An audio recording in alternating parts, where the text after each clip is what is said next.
actually it's worked. Yeah. You had it twice, did it? 3 times, yeah. Hey yo. Hey yo. Sorted this soon, so I'm doing bubbies. And I'm going to come back with a thermometer to do. Yeah, because they're faxed it off already. No, there's not one in here. I'll run around and get one of those. I'll go get it. Do you know about all these things? Did you have a read of this discharge plan? Basically, what we run through is to make sure that baby is going to be fed quite regularly. You can do it when they cry, but you do not want them to go more than 6 or 8 hours. They only get their nutrients from you, or if you're bottle feeding. So really got to make sure that they're getting regular food, because their blood sugar levels can drop and then they become too sleepy and too weak to feed, and then you'll have a problem. So you must feed them regularly to keep their energy up.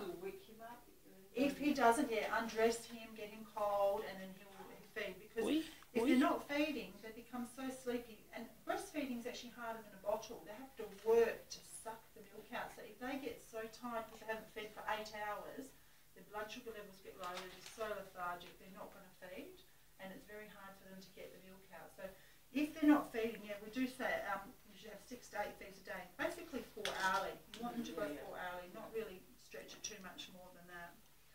Obviously with breastfeeding, when we feed a baby with the boob, they actually get a lot more nutrients from the breast milk. So when they go to the toilet, you might find you've got lots of wet nappies, but not very much poo. It doesn't matter. Some babies, when they're breastfed only, will not poo every single day, and it's not a problem, because this is such a good food, they will use it all for their growth. And some babies, I've heard, 10 days, no bowels open. I would worry, but they say that's okay.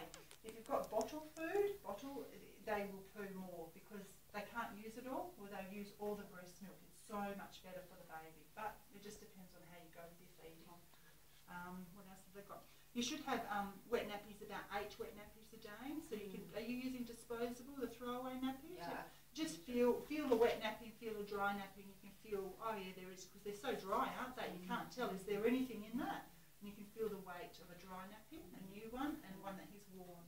And you should know that he's getting those nappies through. Okay. Yeah.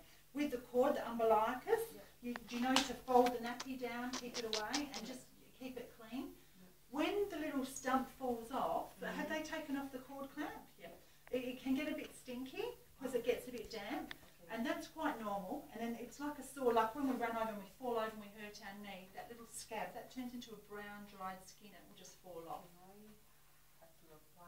No, they don't say you need to apply anything at all, but if it was red, and when you bath him, make sure you dry around it. You can use a little cotton bud to get all the water, especially under the arms dry, under the legs dry, and around here, because if you leave water, it can really start to smell. It gets yucky. But if it does smell, you can use betadine or iodine or Providine iodine. It's an orange thing. Have you seen that before? So they use little betadine.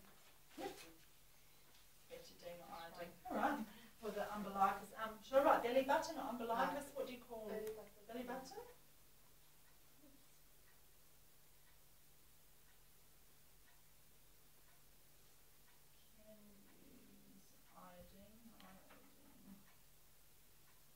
Iodine or betadine, it's the same thing, it's just called different names. Iodine or betadine. And it's orange, but that's only if it becomes red and angry looking, and then there could be a little bit of infection, then you put it on. But normally just drying it may go a bit pink, and also you get to know if it really smells, then it could be infected. But when it's about to fall off, because the dry bit comes